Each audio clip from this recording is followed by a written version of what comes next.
wabarakatuh.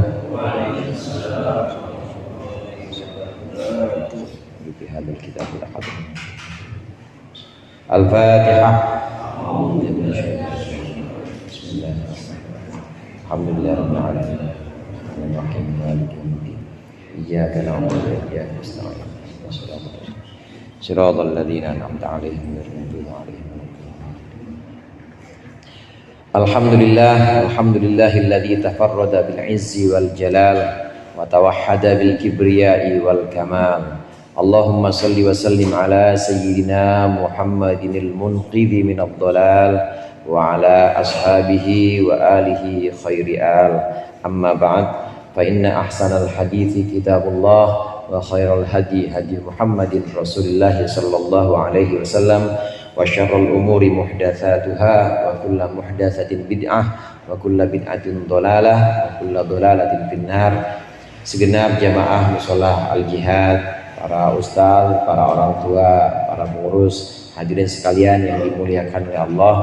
Alhamdulillah malam hari ini kita berkumpul kembali melanjutkan pengajian Sulamut Taufiq. Pembahasan kita terakhir kemarin masih tentang maksiat atau keharaman-keharaman yang harus kita jaga dari lisan kita. Maksiat lisan, maksiat mulut.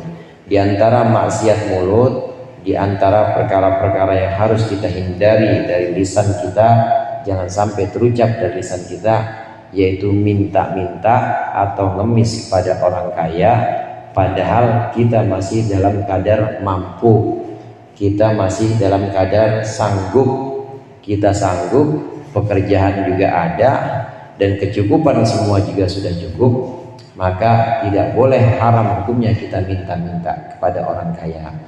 Ini termasuk maksiat mulut atau maksiat lisan. Kalau sampai kita minta-minta padahal kebutuhannya cukup, minimal hadirin kebutuhan yang jadi ukuran di sini sehari dan semalaman itu cukup. Sehari untuk keluarganya sudah tercukupi, semalaman itu cukup. Kemudian hari berikutnya memang sudah habis-habisan semua nggak ada, maka bolehlah minta pertolongan. Tapi kalau sehari kira-kira cukup, 2 hari kira-kira cukup, 2 malam cukup, bahkan sebulan masih cukup, tapi minta-minta, ngemis-ngemis, bos kasih saya bos, proyek yang sana jangan kasih siapa-siapa, bos saya aja, ada tambahan nih, ada yang pengen saya beli misalnya. Ini namanya maksiat lisan, maksiat mulut.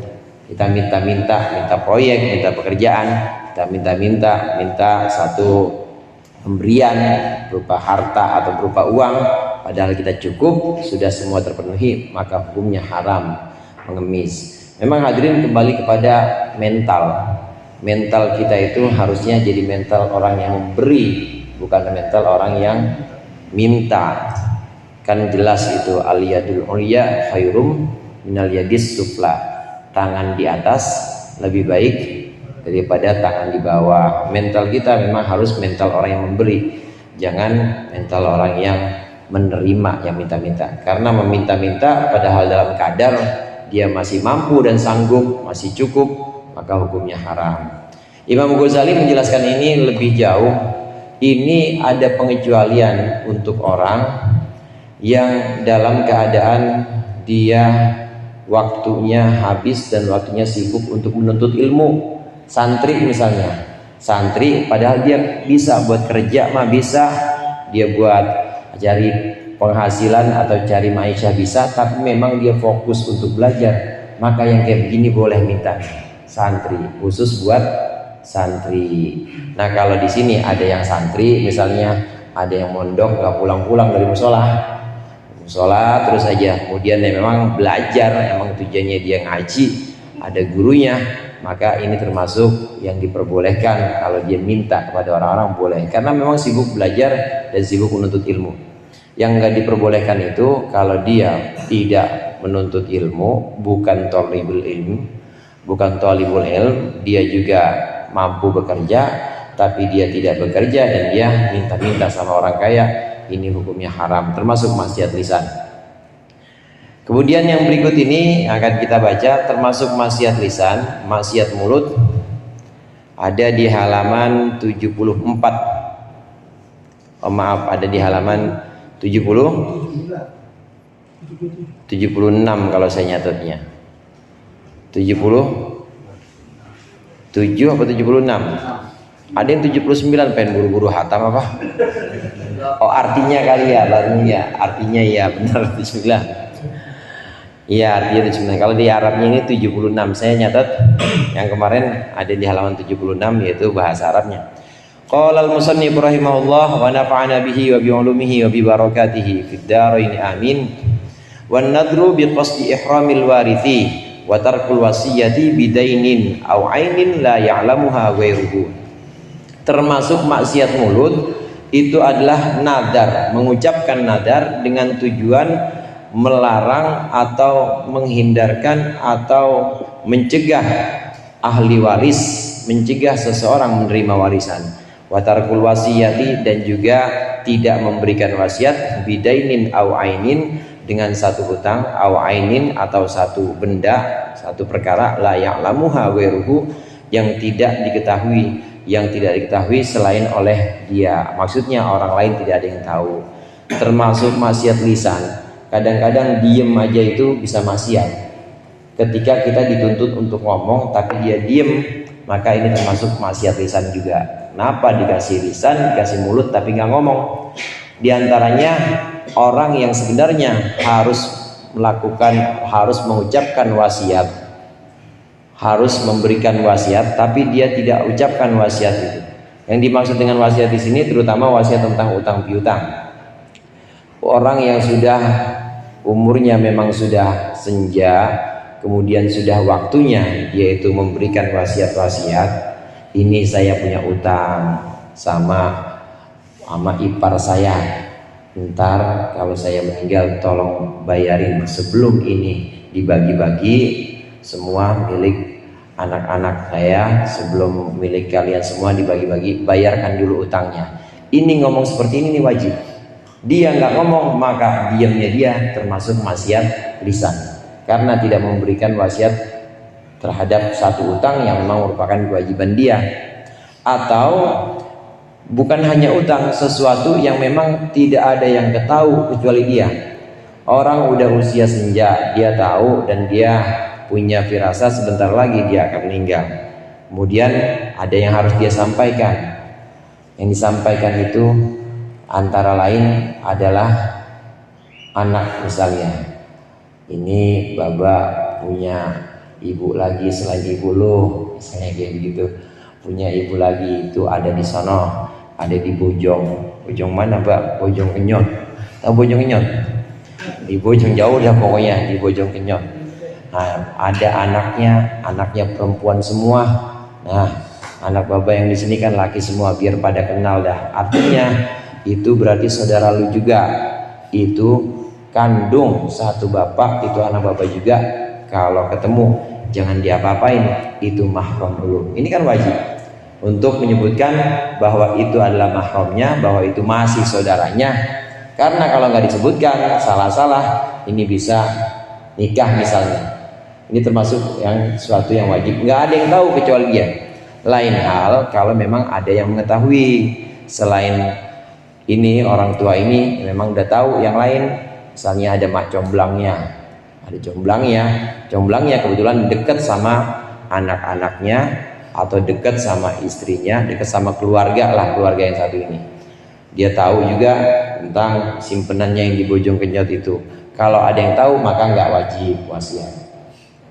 Di antara penjelasan Imam Ghazali, di antara penjelasan Syekh Nawawi Banten itu termasuk orang-orang yang nanti di kuburnya bisu, termasuk di kuburnya gagu, tidak bisa ngomong apa-apa, padahal arwah, padahal ruh-ruh itu pada berziarah, saling menyapa, mengucapkan salam, kemudian mengucapkan semua kesan-kesannya. Ini semua saling bertemu bersilaturahim, tapi ada satu orang yang diem aja. Diucapin salam yang gak jawab, diajak ngomong dia gak jawab, diem aja. Ini kata Rasulullah, ini adalah orang yang dulunya di dunia seharusnya dia menyampaikan wasiat, di mana tidak ada orang yang tahu kecuali dia, tapi dia diem aja, tidak menyampaikan wasiat. Karenanya disyaratkan atau dianjurkan Kata Imam Ghazali, ketika kita punya hal demikian, yaitu berupa hal yang cuma kita yang tahu, seperti utang piutang atau rahasia-rahasia yang memang orang lain tidak tahu, maka hendaklah dalam adab tidur, sebelum kita tidur itu kita menuliskan pesan di bawah bantal kita. Ini diajarkan diantaranya dalam Bidayatul Hidayah. Kalau kita punya satu wasiat yang memang cuma kita yang tahu, taruh di atas bantal kita. Mungkin aja atau kali aja hari itu kan malam itu malam terakhir kita. Habis di situ orang-orang yang hidup yang ditinggalkan bisa lihat wasiat kita. Kalau sudah membaca wasiat, maka kalau sudah menulis wasiat, maka tidak termasuk yang maksiat lisan, karena dia sudah menyampaikan itu kepada keluarga atau ahli warisnya.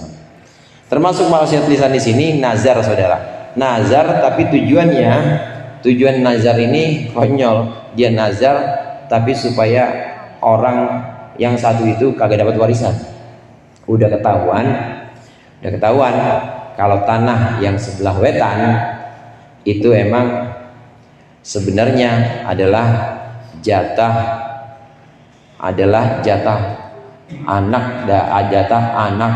anak keponakannya. Jadi cucu tapi cucu ponakan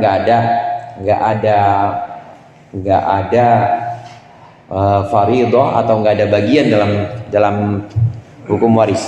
Orang-orang yang nggak ada bagian dalam hukum waris ini boleh menerima wasiat, tapi kalau sudah ada bagian nggak boleh menerima wasiat. Kayak anak itu ada bagiannya, saudara.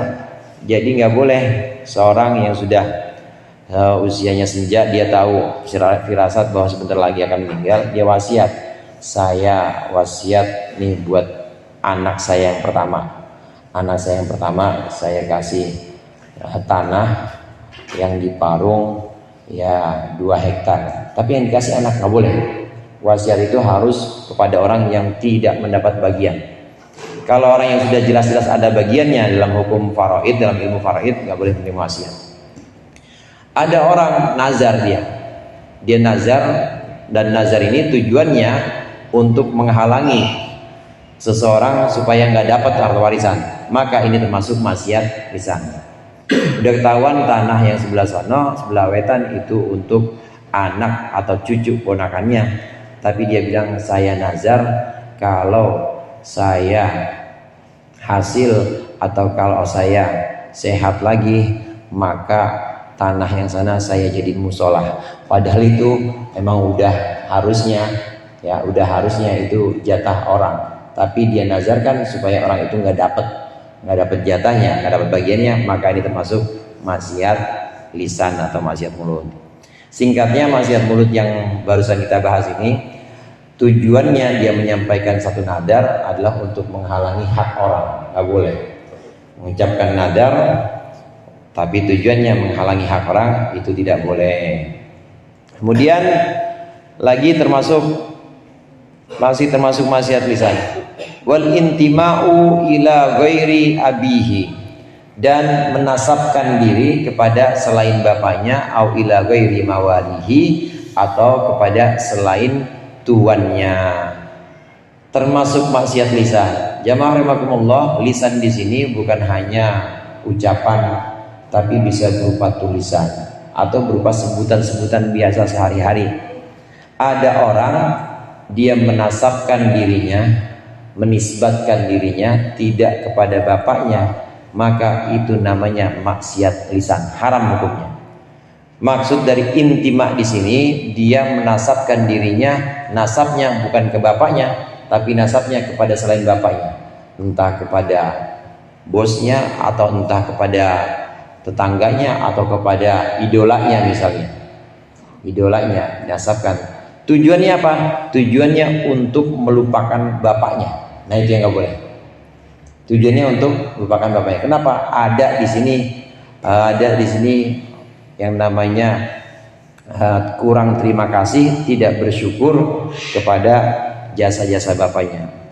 Orang yang nggak bisa bersyukur atau yang nggak pandai berterima kasih kepada jasa-jasa manusia, dia nggak akan bisa bersyukur kepada Allah. Man lam yashkurin nas lam yashkurillah.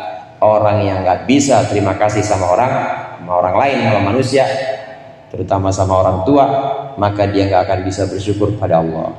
Jadi bersyukur pada Allah harus gimana? Syukur dulu sama manusia, terima kasih, terutama kepada bapaknya. Kalau dulu ada budak, namanya budak, bersyukur berterima kasih kepada tuannya. Jadi bagaimana diantara tanda syukur atau berterima kasih, menasabkan dirinya dengan bapaknya. Jadi bagaimana bentuknya? Ya bentuknya namanya disisipi nama bapaknya. Nama aslinya Khalil. Dia Bang Khalil ya? Muhammadnya? Khalil aja. Nasabkanlah kepada bapaknya. Bapak siapa namanya? Iya, Khalil Mimun. Jangan terus dinasabkan kepada pemain bola Khalil Ronaldo misalnya. Nggak boleh. Tapi kalau tujuannya hanya sekedar untuk nama dan menyatakan kegemaran, tidak untuk melupakan bapaknya, nggak apa-apa. Di sini yang tidak diperbolehkan, yang haram hukumnya termasuk maksiat lisan. Kalau tujuan dia menyandingkan nama belakang, tujuannya adalah untuk melupakan jasa bapaknya, ini yang haram, yang nggak boleh. Tapi kalau enggak, tujuannya bukan melupakan jasa bapaknya, nggak apa-apa, boleh-boleh aja. Jadi nggak perlu kita repot-repot. Misalnya ada seorang perempuan, banyak nih perempuan udah tahu yang namanya Rahmawati, bintinya harusnya bintinya Muhammadun gitu.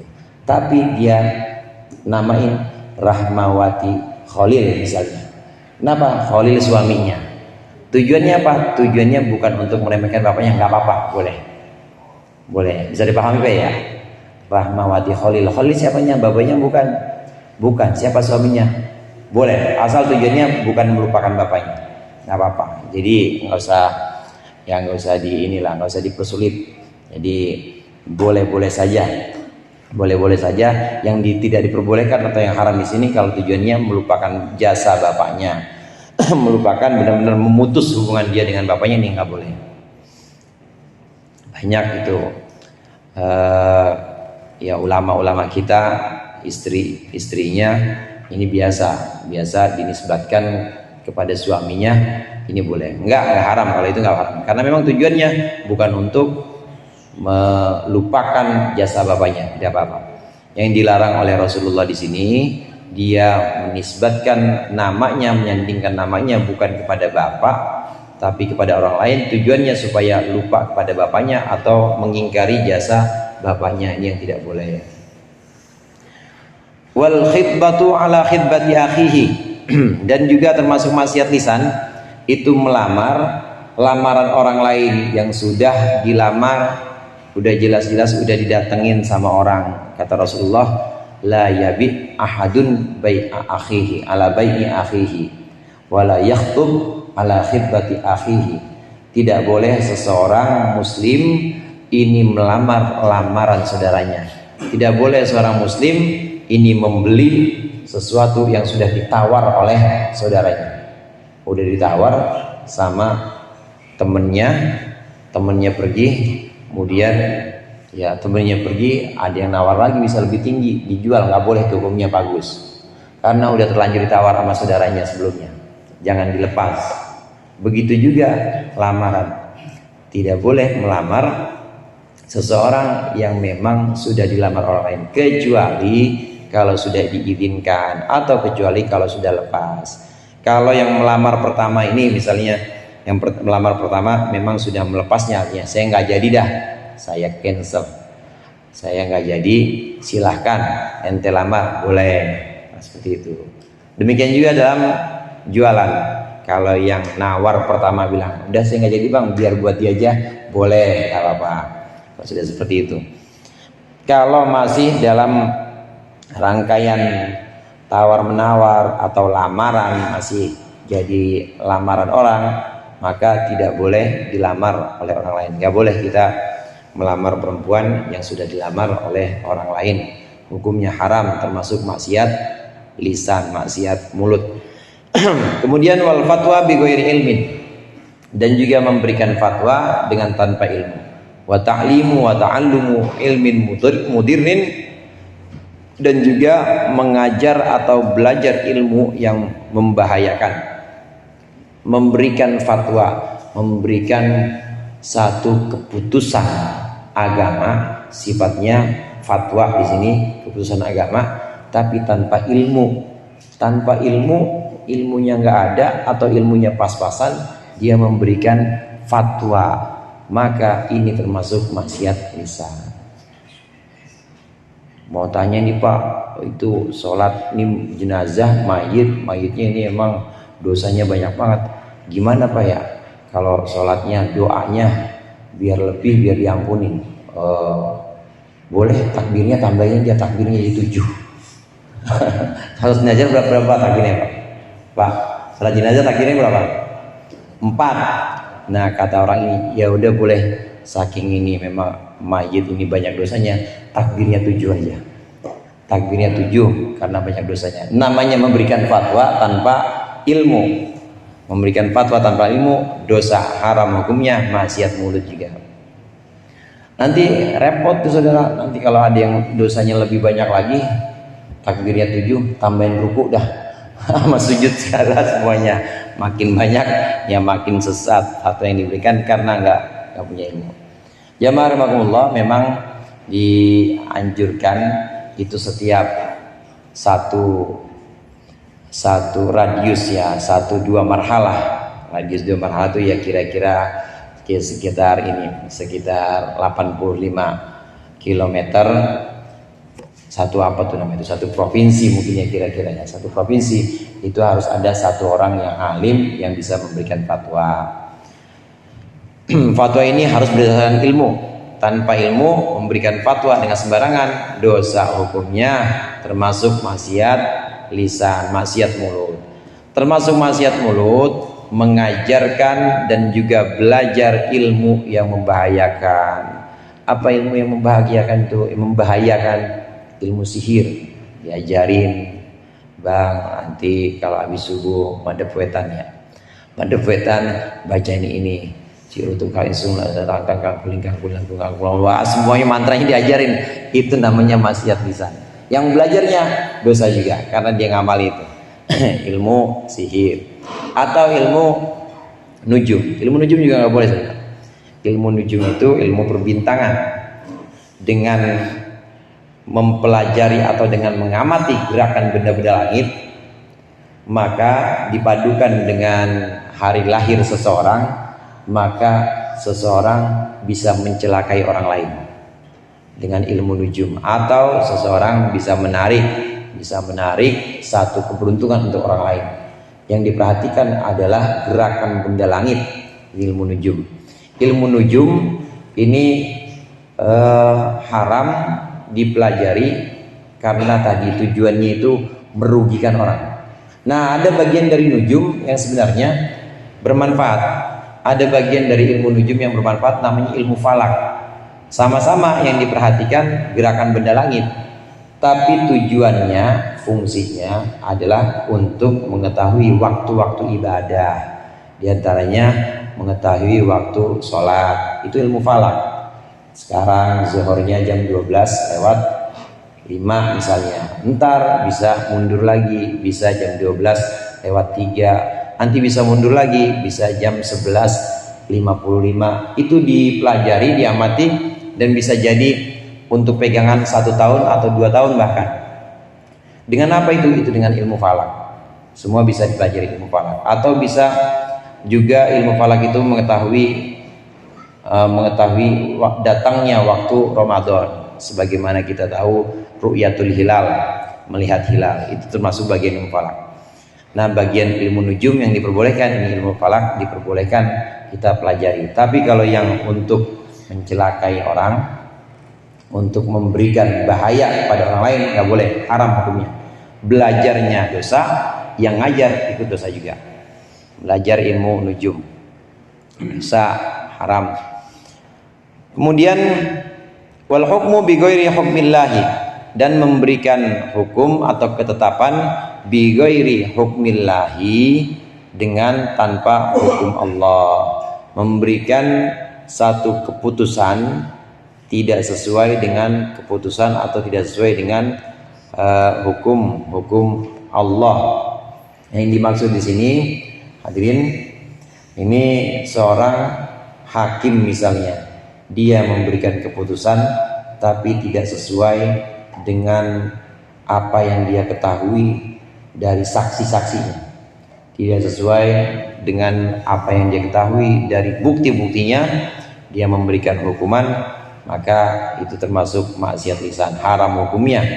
Kata Rasulullah, hakim itu ada 3. Dari 3 itu, yang 2-nya kebanyakan masuk neraka, yang 1 masuk surga. Yang 2 itu adalah orang yang mengetahui hukum tapi tidak memutuskan sesuai dengan pengetahuannya.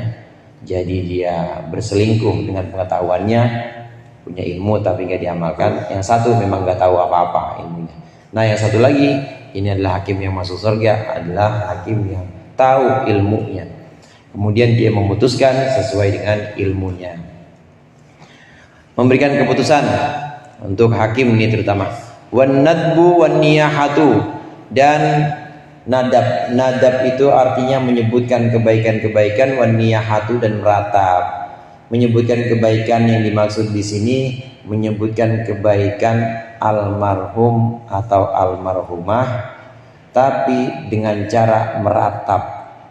Dengan cara meratap, ada orang meninggal, kemudian datang, ini ada orang dari jauh datang, nggak boleh dikuburin, orang ini nggak boleh dikuburin. Kenapa? Tujuan, ntar dulu gua masih cinta sama dia, kalau nggak ada dia siapa lagi yang kasih utang sama gua. Ya Allah, lu bang, orang baik-baik ngapa meninggal sekarang, terus gua nanti kalau butuh apa-apa mintanya sama siapa? Itu cicilan motor juga dulu lu yang bayarin 3 bulan.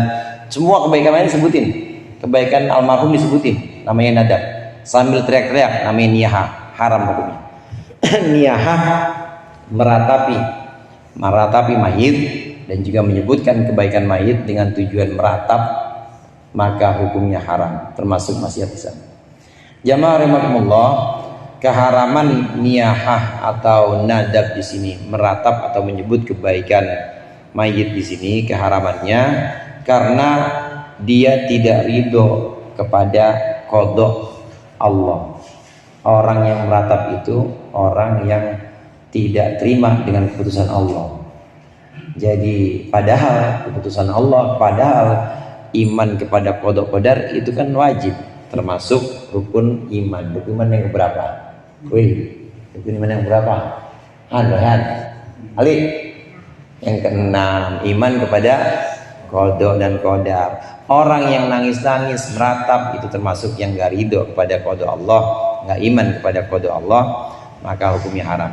Gak boleh orang mayit meninggal kemudian diratapi, apalagi sampai cakar-cakar, apalagi sampai ngerusak-rusak apa semuanya, ya meja dibanting-banting segala macam, gak boleh, namanya haram hukumnya. Ada satu riwayat yang menyebutkan ini selama mayit ini masih diratapi, selama mayit ini masih terus ditangisi, maka mayit ini dapat siksa juga di kuburan. Apalagi mayitnya menyuruh, mayitnya dengan catatan mayitnya menyuruh. Mayitnya dulu waktu hidup memang dia menyuruh, entar lo kalau gua mati tangisin gua ya, entar kalau gua mati panggil orang-orang, suruh nangis, dibayar. Dulu ada tuh katanya begitu, orang dipanggil suruh bayar, dibayar suruh nangis, maksudnya suruh nangis. Tujuannya yaitu tadi supaya menunjukkan bahwa orang yang meninggal ini adalah orang besar, orang meninggal ini adalah orang yang dicintai sama yang hidup. Nangis-nangis yang kayak begini kalau memang disuruh sama mayit, kalau memang disuruh ketika dia menjelang kematian nyuruh, maka itu tangisan bisa terus menyiksa dia, bisa terus menyiksa mayit. Kalau nggak disuruh, ya mayitnya nggak pernah nyuruh, apalagi memang mayitnya tahu, ntar kalau baba meninggal jangan ada yang nangis ya, semuanya harus sabar, ridho, ikhlasin. Kagak ada yang boleh nanya, udah begitu, nggak ada yang boleh nangis. Taunya bapaknya meninggal, masih ada juga yang meratap.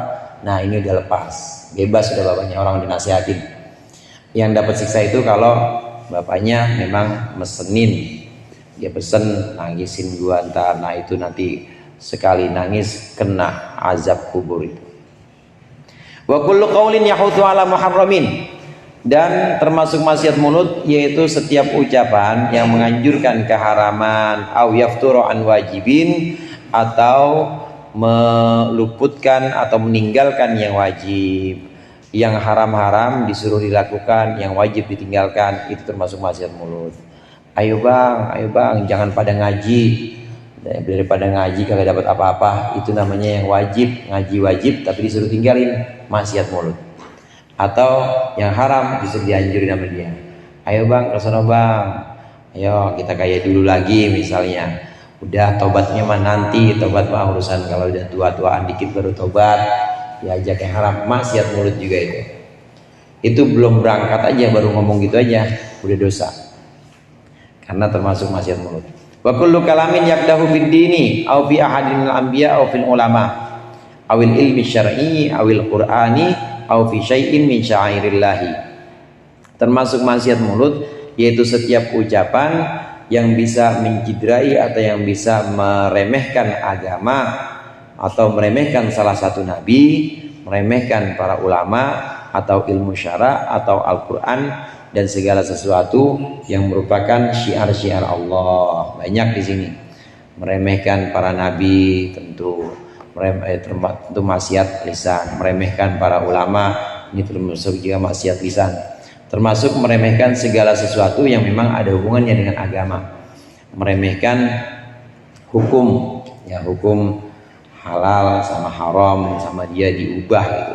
Tujuannya untuk merendahkan agama, ini termasuk maksiat mulut. Wa minha at-tazmiru, termasuk maksiat mulut at-tazmiru yaitu meniup seluring. Tazmir itu meniup seluring, saudara. Meniup suling. Karena meniup suling ini apa tujuannya? Yang tujuannya membuat lalai, yang tujuannya membuat orang lupa dari kewajiban-kewajiban, hukumnya haram. Tazmir. Wasukutu anil amri bil ma'ruf wan nahyi anil munkar bi ghairi udhrin. Dan juga termasuk maksiat mulut, lihat di sini, sukut, diam padahal dia mampu amar ma'ruf, dia mampu nahi munkar, tapi diam aja, maka itu termasuk maksiat mulut. Diam aja itu termasuk salah kalau memang wajib amar ma'ruf, wajib nahi munkar. Jamaah rahimakumullah, di antara amar ma'ruf dan nahi munkar itu yang perlu kita ketahui. Amar ma'ruf itu menyuruh atau memerintahkan sesuatu yang ma'ruf, yang dikenal baik oleh orang yang nyuruh dan orang yang disuruh. Dan orang yang disuruh tahu bahwa itu adalah sesuatu yang baik. Kebaikan-kebaikan secara umum, di mana semua orang menerima atau semua orang tahu bahwa itu adalah sebuah hal yang ma'ruf atau dikenal baik. Contohnya bersih-bersih atau kerja bakti di lingkungan, hormat sama orang yang lebih tua, sayang sama orang yang lebih muda. Ini kan semua hal-hal ma'ruf. Nah kita amar ma'ruf itu nyuruh yang kayak begitu. Bagaimana dengan sholat tapi yang disuruh sholat orang non muslim? Bukan amar ma'ruf itu namanya, saudara. Sholat apaan? Orang saya ke gereja sih, ngapain ngajak sholat segala? Namanya bukan amar ma'ruf, ya orang udah. Jadi kenapa? Karena orang Kristen ini atau orang non muslim ini tidak menganggap sholat sebagai sesuatu yang baik. Yang ma'ruf di sini adalah sesuatu yang dianggap baik oleh semua pihak yang ngajak sepakat dengan yang diajak bahwa itu adalah sesuatu yang baik. Itu syarat amar ma'ruf seperti itu. Begitu juga nahi mungkar. Nahi mungkar ini harus, mungkarnya harus sesuatu yang memang yang melarang dan yang dilarang ini sama-sama tahu bahwa itu adalah keburukan. Kalau salah satunya tidak sepakat bahwa itu keburukan, beda, maka nggak bisa disebut nahi mungkar. Kalau sepakat bahwa itu keburukan, bisa disebut sebagai nahi mungkar. Banyak kemungkaran-kemungkaran yang semua orang sepakat itu adalah perbuatan buruk, ya seperti kumpul kebo misalnya, mabok misalnya, itu semua agama juga udah tahu bahwa itu merusak. Nah, bisa itu nahi mungkar yang seperti itu bisa. Nah, kalau datang misalnya ke kelenteng, tahu kelenteng? kelenteng. Iya, datang ke kelenteng. Yang datang siapa? Yang datang ya orang Konghucu. Emang dia begitu ibadahnya. Nah, kita larang-larang, nggak boleh. Karena itu bukan mungkar. Itu menurut mereka bukan mungkar. Itu hanya menurut kita mungkar. Mungkar itu syaratnya harus sama-sama tahu bahwa itu adalah sesuatu yang memang buruk. Seperti tadi, kumpul kebo, mabok itu mungkar. Nah, kalau satu pihak menyatakan bahwa itu bukan mungkar, kata orang Konghucu, emang ini ibadah saya sih, dilarang-larang, nggak boleh, nggak bisa kita melarang yang seperti itu. Kalau kita melarang, apalagi sampai nutup gereja, nutup kelenteng, salah kita. Karena itu namanya bukan nahi mungkar. Orang itu bukan kemungkaran. Itu bukan kemungkaran. Kemungkaran itu syaratnya harus sesuatu yang memang disepakati sebagai sesuatu yang buruk oleh kedua pihak. Ini yang perlu kita perhatikan dalam amar ma'ruf nahi mungkar. Dengan demikian hadirin, nggak bisa kita generalisir, nggak bisa kita sembarangan sembrono, ya dikit-dikit sambitin tempat ibadah orang lain nggak boleh, atau dikit-dikit kita menghina Tuhan orang lain itu nggak boleh. Wala tasubbul ladina yad'una min dunillahi fayasubbullah. Janganlah kalian orang-orang muslim, maksudnya janganlah kalian jamaah al-jihad, maksudnya janganlah kalian meremehkan atau mencaci Tuhan-Tuhan mereka, karena nanti mereka akan mencaci Tuhan kalian. Maksudnya Allah nanti yang dicaci, Nabi Muhammad nanti yang dihinakan, Quran nanti yang diremehkan sama dia. Nggak boleh kita meremehkan agama lain. Ini termasuk maksiat lisan. Amar ma'ruf dan nahi mungkar, kalau kita mampu diem aja, nggak melakukan amar ma'ruf nahi mungkar, maka termasuk maksiat lisan. Kemudian wa katmul ilmil wajibi ma'wujudi talibi, menyembunyikan ilmu yang wajib padahal memang ada kebutuhan atau ada orang yang butuh. Ada orang yang butuh, memang dia tanya, namanya belum tahu zakat itu gimana. Bang, zakat itu kalau zakat fitrah gimana caranya? Boleh nggak pakai selain beras? Dia diem aja nggak jawab. Saya ada bukan beras bang, tapi ada tahu. Boleh nggak buat zakat fitrah tahu? Misalnya diem aja nggak dijawab. Padahal dia butuh banget. Itu udah mau subuh Idul Fitri, udah hampir habis waktunya zakat fitrah, tapi dia nggak jawab. Maka yang nggak jawab ini padahal tahu, dosa hukumnya. Ini ilmu yang wajib atau ilmu yang memang dibutuhkan, tapi dia nggak mau jawab. Kalau sesuatu yang sifatnya pengetahuan cuma yang nggak wajib, nggak apa-apa disembunyiin. Ada orang nanya, Ustadz nanti nyoblos apa presidennya? Saya kagak jawab, nggak apa-apa.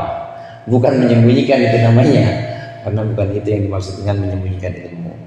Wallahu a'lam bishawab. Mudah-mudahan bermanfaat. Lebih kurangnya saya mohon maaf. Allahul muwaffiq ila aqwamit thoriq. Wassalamualaikum warahmatullahi wabarakatuh.